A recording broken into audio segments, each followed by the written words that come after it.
Every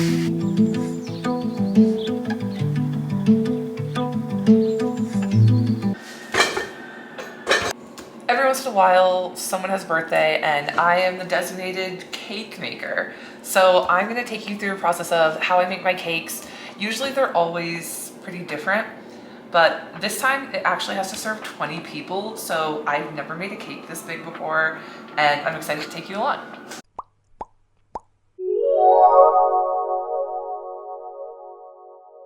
Hi, my name is Sylvia. I usually make sourdough content, but today we're making a cake.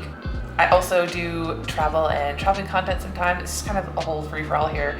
And I haven't made a video in a really long time because my camera was broken and I didn't want to pay to get it fixed. So I figured out how to fix it on my own. So today I'm gonna make a dark chocolate buttercream. I'm using Dutch processed cocoa to get the extra dark flavor and color, and butter and powdered sugar and vanilla, and that's pretty much all that's in it. I'm gonna be doubling the recipe. I'm gonna do 2 cups of butter, which is 4 sticks. And as I said, they're already softened and ready to go. I have my squished ones, so let's add them in.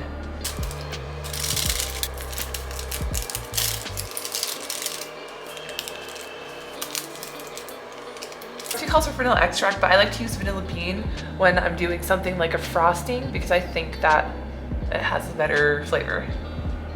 It smells so good. I'll add more to taste if needed. So when making buttercream frosting, I like to use the whipping attachment on my KitchenAid. It has always has this weird black, it's like a stuff on it. Just some salt. All right, I'm gonna mix this up until it's all combined and then we'll add the cocoa. Also, for the cake, I'm dehydrating a couple of pieces of fruit, so blood oranges and regular oranges. I have them in my dehydrator right here, so I don't know if you can hear that or not, but that's what's going on over here. That'll be a couple more hours, and we'll circle back to that when we are decorating the cake. I like to mix my cocoa powder and my powdered sugar before I put it into the butter, so we're gonna go ahead and do that. We're doubling it, so I need 8 cups of powdered sugar.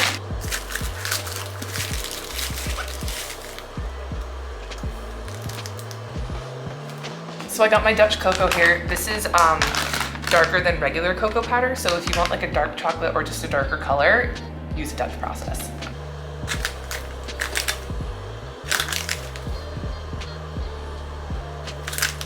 Okay, so now I have to mix this. I'm just going in with a fork. It doesn't need to be super mixed. I'm gonna get rid of this. We just wanna make sure it's combined before putting it in the mixer. I really should have another bowl, a bigger one.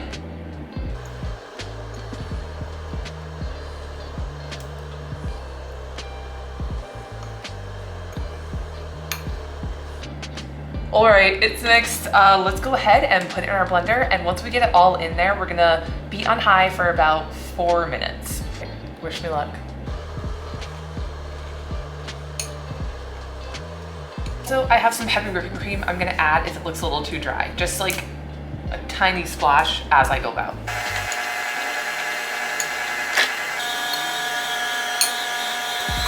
All right, that was very messy, but we have our chocolate buttercream ready to go.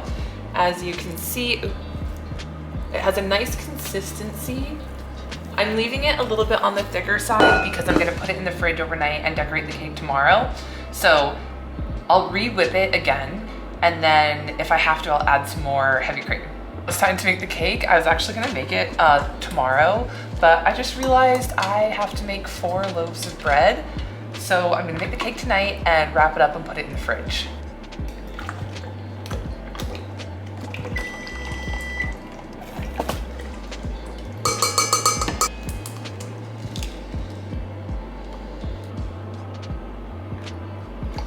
Now I'm just gonna mix this up. While we're doing that, I'm gonna get my dry mixture ready to go. I'm gonna do a blend of cake flour and bread flour.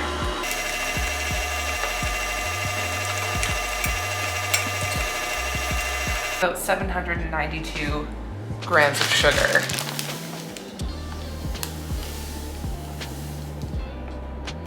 Uh-oh, I only have 732. I ran out of sugar. I'm just gonna do a little bit of monk fruit. I think it's 1:1. Then we're just gonna do 1.5 cups of cocoa powder. I'm gonna use the rest of my Dutch cocoa powder and then regular. Also, I forgot to mention, I left out a couple tablespoons of the sugar as well when calculating. We're gonna do a little less baking powder than normal because of the altitude. And the same for baking soda. So I'm just gonna mix this up and then combine. All right, let's mix.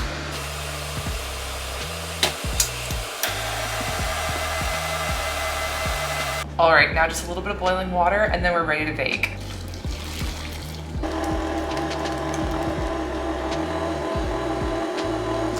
Okay, so it's supposed to be really liquidy and we just have to trust the process.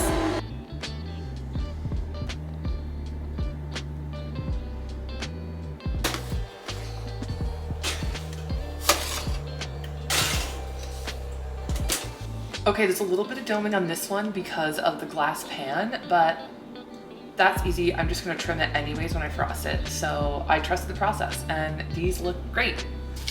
All right, it's the next day and the cakes have been wrapped and chilled completely. So I'm gonna go ahead and crumb coat the cake and cut it. I kind of want to make it, let me show you. So my plan is I'm gonna make it like a rectangle. So I'm gonna trim the edge, probably just like a couple inches off this side and have it 2-tier and rectangle. So I'm gonna go ahead and do that, get it all crumb coated, put it back in the fridge, and then we can decorate.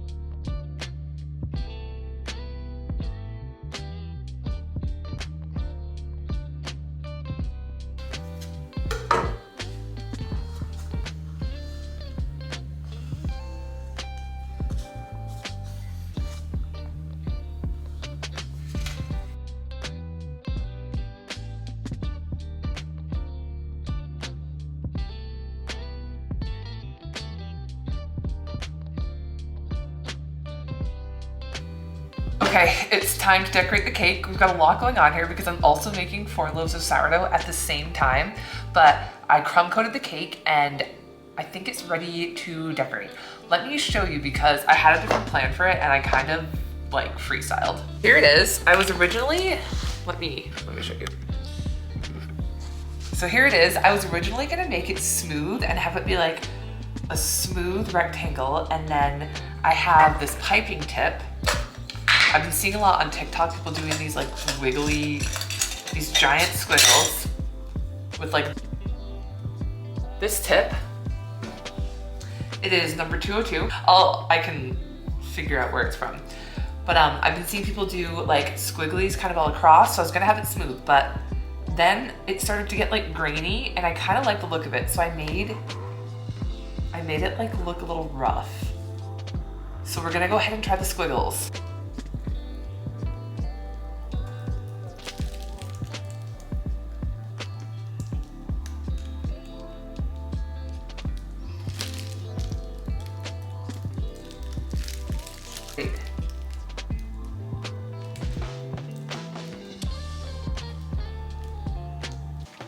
So anyone out there decorating their own cake, this one strip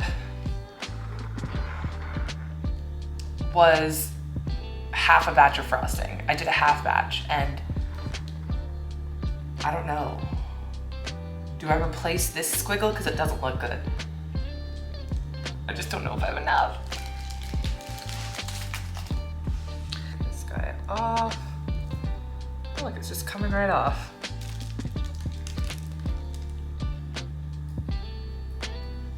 This is what we have so far. I'm going to try to put decorations over the weird parts. I don't know. So for decoration options, we have these candied blackberries, some edible flour, also dehydrated a bunch of blood oranges and regular oranges.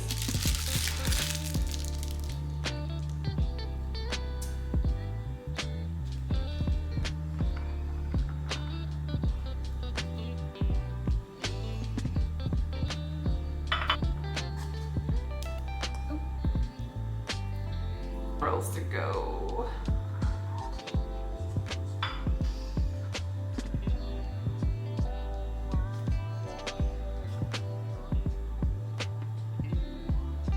And now we have the candied blackberries that I made.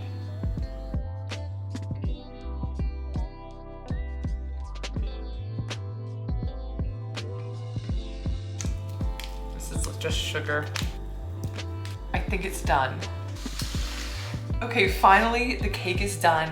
I'm really happy with how it turned out. I kind of was going for like a garden kind of vibe.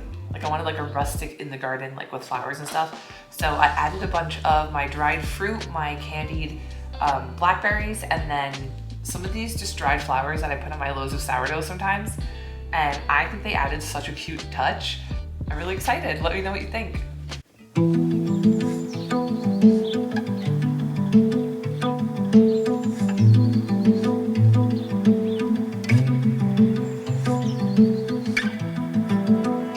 Thanks for coming on this journey with me. I love baking cakes and can't wait until the next one.